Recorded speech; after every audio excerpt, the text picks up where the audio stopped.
집에서 보내는 편안한 시간이야말로 최고의 사치임을 알게 되었으면 좋겠어요. 집이 바뀌면 집주인도 바뀝니다.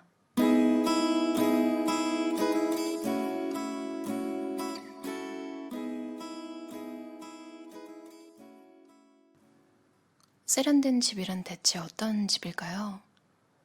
이 질문에 대해 오랜 세월 인테리어 디자이너로 활동해온 제가 내린 결론은 봐야 할 것이 분명한 집이에요. 그에 반해 그저 그런 집이란 어디를 보면 좋을지 모르는 집이죠. 거실에 들어선 순간 아, 멋진 꽃이 장식되어 있구나 라거나 편안해 보이는 소파다 라는 식으로 시선이 가는 장소가 확실한 곳, 그게 바로 세련된 공간이에요. 무턱대고 장식하거나 배치하지 않는다. 시선에 맞춰 장식하고 배치한다. 처음 시작하는 장소로 추천하는 곳은 현관이에요.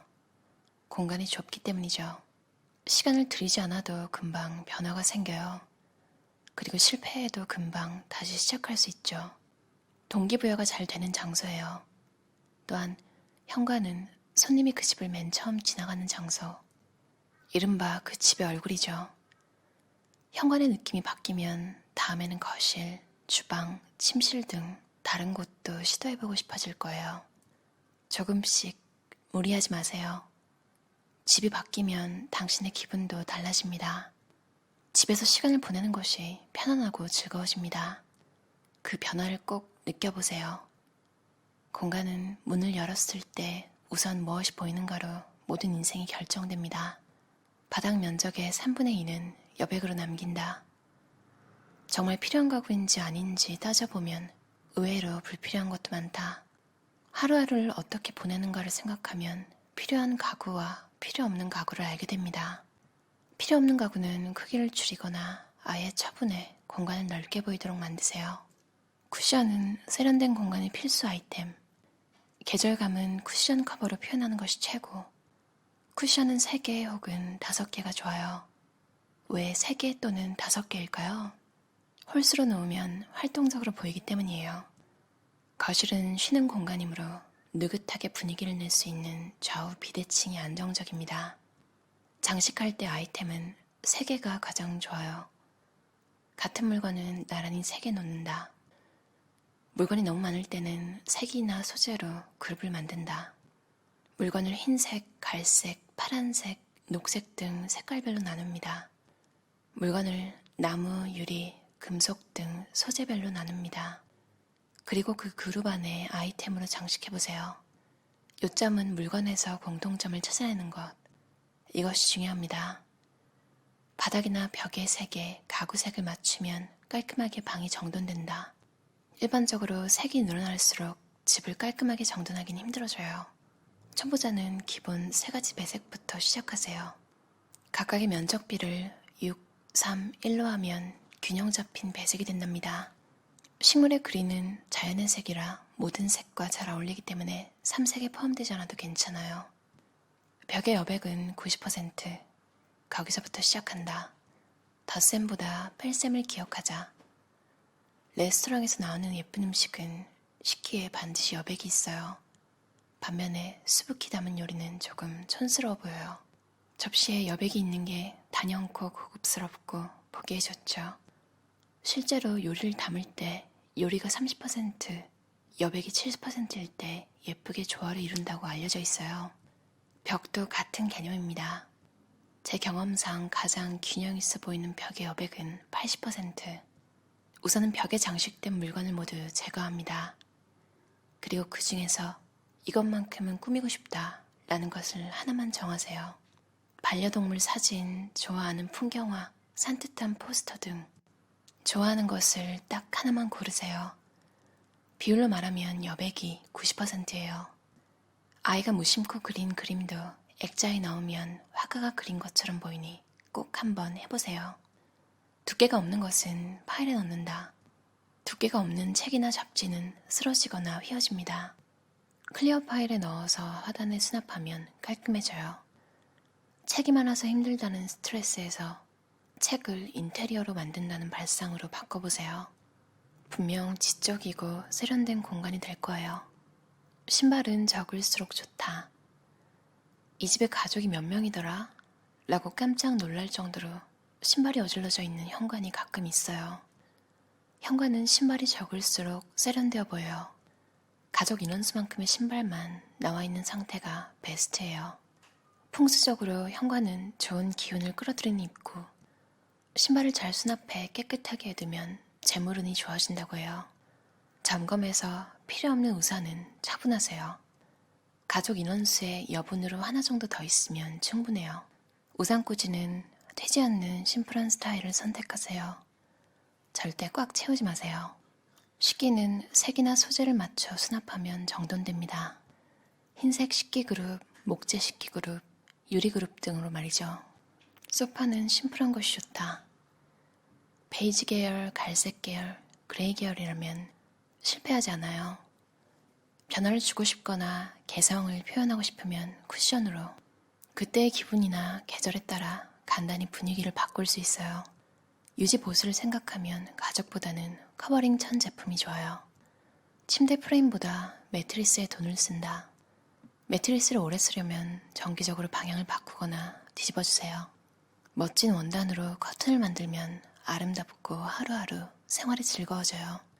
집이 바뀌면 집주인도 바뀝니다. 저는 중학교 때 처음으로 독방을 갖게 되었어요. 그 전까지는 동생과 같은 방을 쓰고 있었기 때문에 혼자만의 방을 갖게 되어 너무나 기뻤죠. 가구 배치는 어떻게 할까? 무엇을 장식할까? 라는 생각을 하며 설렜던 기억이 지금도 생생해요. 세월이 흘러 대학을 졸업하고 설계사무소에서 일하던 어느 날 아무리 생각해도 역시 인테리어와 관련된 일을 하고 싶다는 마음이 들어 다시 학교에 다니게 되었어요. 그 뒤로는 줄곧 인테리어 디자이너의 길을 걷고 있어요. 열심히 공부하고 실패를 거듭하면서 경험을 쌓았습니다. 처음에는 친구 집에 놓을 의자 하나를 골라주는 일부터 시작했어요. 센스는 타고나는 것이라는 말은 커다란 착각이에요. 극단적으로 말하면 애초에 센스 같은 건 없는 게 더 나을 수도 있어요. 선입견이 없는 사람이 법칙을 더 빨리 흡수할 수 있으니까요. 법칙을 알면 좋은 게 또 있어요. 최대한 돈을 쓰지 않게 되는 거예요. 법칙을 알면 돈을 쓰지 않고도 집을 멋지게 꾸밀 수 있어요. 집에서 보내는 편안한 시간이야말로 최고의 사치임을 알게 되었으면 좋겠어요. 집은 자기 자신을 그대로 비추는 거울이니까요. 집이 바뀌면 집주인인 여러분도 달라질 거예요. 자, 이제 최고의 집으로 바꿔볼까요? 어떠셨나요? 아라이 시마 저자의 따라만 해도 성공 보장 20가지 인테리어 법칙. 박승희 번역가가 옮겼고요. 즐거운 상상 출판사에서 나왔어요. 귀여운 일러스트들이 되게 많이 있어요. 그래서 머릿속에서 이제 이미지화하기가 쉬운 것 같아요. 설명이 있고 일러스트가 있어서. 그리고 인테리어를 못하시는 분도 저자가 말하는 건 곤도머리에시 생각났어요. 정리도 안 배워서 못하는 거라고 했잖아요. 근데 이 저자도 인테리어나 이런 건 센스나 뭐 타고나야 되는 그런 게 아니라 이것도 기본 법칙이 있다.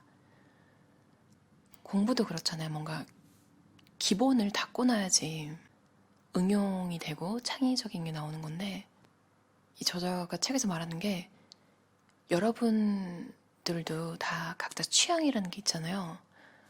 자기다움이 있는데 자기다움이 표현되는 건 이제 기본적인 법칙 그것들을 기반으로 해서 이제 여러분의 스타일이 더해진다고 해요. 그러니까 이런 거죠. 개성 있는 집으로 만들고 싶고 법칙 같은 거 귀찮아. 그래서 내 맘대로 할래. 그래서 집이 마음에 들면 충분하죠. 이 저자가 말하는 건 마음대로 했는데 마음에 안 들 때 그리고 다들 핑계를 많이 본대요. 이 저자가 인테리어를 해왔으니까 아무래도 고객이 있었겠죠, 많이. 우리 집은 좁아서요. 압도적으로 많은 고민 중 하나래요. 특히 또 일본은 더 그렇겠죠. 그리고 좁다라고 할 때 얼마나 넓어야 좋은 걸까요? 라고 하면서 결국 이상적인 넓이란 없다. 두 번째가 임대주택이다. 전셋집이라 포기하고 살아요. 그래서 집을 살 거냐고 물으면 아니요, 현재로서는 생각이 없어요. 언젠가는 사고 싶어요. 좀 애매한 대답이 돌아온대요. 이거 하니까 제가 20대 때 생각나요. 제가 자취할 때 한국에서 제가 아는 분의 지인분이 월세집에 왜 돈을 들여? 근데 제 생각이랑 너무 다른 거예요. 저는 내가 매일 회사에 갔다가 집에 돌아와서 집에서 계속 쉬는데 내가 마음에 드는 공간으로 꾸미고 싶다. 이게 컸는데 의외로 그 지인의 지인분처럼 생각하시는 분도 많더라고요. 그분 이야기를 가끔 들었는데 그렇게 잘 살고 계시지 않더라고요. 어떤 스타일이냐면 되게 머리를 굴려서 모든 걸 다 계산하는? 근데 제가 여러 책을 리뷰하면서 거의 비슷하게 나오는 결과들 있잖아요. 그 빚이 여러 개일 때 이자가 낮은 것부터 갚아야 될 것 같지만 사실은 인간의 마음이라는 게 그렇게 돌아가지 않는다는 거죠. 그러니까 아예 차라리 빚이 작은 거, 제일 당장 갚을 수 있는 것부터 먼저 갚아서 성취감을 느껴야 그 다음 빚도 갚는다고 하잖아요. 그러니까 머리를 다 굴린다고, 그러니까 계산기를 두드려서 나오는 행동이 삶의 질을 무조건 높여주는 건 아닌 것 같아요. 저는 그 시절이 아직도 저한테 너무 즐거운 때로 남아있고, 제가 오정동 쪽에 살았는데 그 동네는 저한테 저희 20대, 저희 젊음 이런 느낌으로 나와 있어요. 그 방의 느낌 이런 것도 생각하면 항상 기분이 좋고요. 제가 아무래도 집 밖을 잘 안 나가서 그런 것 같아요. 집이 중요한 것 같고. 근데 또 그렇게 말하셨던 그분이 또 한편으로 이해가 가긴 하는 게 나이가 들수록 계산을 하게 되더라고요. 그리고 잦은 이사? 그러니까 저는 어쩌면 그럴 수 있었던 게 그때는 내가 해외를 가거나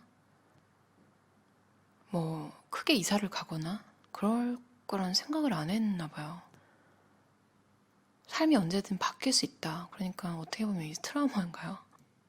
언제 이사 갈지 모르고 삶이 어떻게 바뀔지 확신이 없다. 이런 느낌이 들고 나서부터 저도 그 마음이 없지 않아요. 저는 지금 아파트에 사는데 이게 퍼니시드 아파트먼트라고 가구가 완비된 곳이에요. 그러니까 가구를 제가 고를 수 있었으면 좋았겠지만 마음에 안 들거든요. 심지어 벽에 그림도 막 걸려 있었는데 싫어서 그걸 뜯어가지고 어디 좀 숨겨놨어요. 옷장 안에. 저는 옷이 별로 없어서 옷장이 상대적으로 널널해서 마음에 안 드는 옵션들, 그러니까 옮길 수 있는 것들은 거기다 숨겨놨어요. 외국인으로서 어떻게 보면 편한데요. 뭔가 있다는 게. 제 스타일을 드러내고 싶고 내 공간이라는 느낌을 가지고 싶고 쉬고 싶은데 그 20대에 제가 살던 그때 그 느낌만큼 온전히 이게 내 집이다 이런 생각이 안 들어요. 그래도 가구가 완비되지 않아도 되는 공간들이 몇 개 있으니까 현관이나 욕실이라도 제 마음에 들게 꾸며야겠어요. 만약에 다음에는 이사를 간다면 완전 빈집으로 가보고 싶기도 하고 좀 생각을 해봐야겠어요. 필요 없는 옵션들이 너무 많더라고요. 사이드 테이블 같은 거나 침대 옆에 진짜 손도 안 대거든요. 어떻게 보면 이런 경험으로 더 저에 대해서 알 수 있었던 것 같아요. 아, 난 이런 거 정말로 안 쓰는구나. 또 쓸데없는 말이 왜 이렇게 길어졌죠? 그 살의 삶은 돈을 쓰고 싶지 않다. 기본적으로 남에게 집안을 보여줄 일도 없고 별로 돈을 쓰고 싶지 않다. 이런 분들도 많대요. 근데 의외로 이런 분들을 컨설팅을 해주면서 집에 있는 물품 중에 보석 같은 아이템들이 많았대요. 그러니까 이 인테리어 디자이너 눈에는 보이는데 일반 사람들 눈에는 이게 쓰레기처럼 보이거나 별 그냥 잡동사니로 보였던 거죠. 하지만 버리지는 않은. 그리고 이것도 좀 공감이 갔어요. 반려동물이나 아이가 있다. 그 사사키 우미오시 나오는 다큐멘터리 있었는데 한국에서 방영된 거였는데 일본 미니멀리스트들 나온 거 있었잖아요. 아마 유튜브에도 있을 거예요. 근데 사사키 미오 말고 다른 미니멀리스트 분 한 분이 딸이랑 노는데 장난감이 다 상상의 장난감인 거예요. 그러니까 장난감이 없는 거예요. 상상하면서 노는? 어떻게 보면 아이니까 아, 교육을 그렇게 가르쳐도 되겠다. 어쩌면 진짜 좋겠다. 이런 생각도 들지만 고양이한테는 뭐 대화가 안 통하잖아요. 스크래처를 상상해봐. 상상으로 긁어봐. 카펫은 긁지 말고 뭐 이런 걸 알아듣질 않으니까 스크래처를 사줘야 되고 뭐 그런 거죠. 이걸 보면서 왜 나도 물건이 늘어났을까? 몇 년 전만 해도 그냥 완전 백패커였는데 진짜 배낭 하나에 다 들어있어서 계속 이동을 해도 아무 무리가 없었는데 참 미니멀리즘은 평생의 과제인 것 같아요. 평생 물건이 늘어났다가 줄었다가 그러면서 저 자신에 대해서 다 알게 되고 그냥 이런 생각이 들었어요. 그럼 오늘도 들어주셔서 감사합니다. 편안한 토요일 보내세요.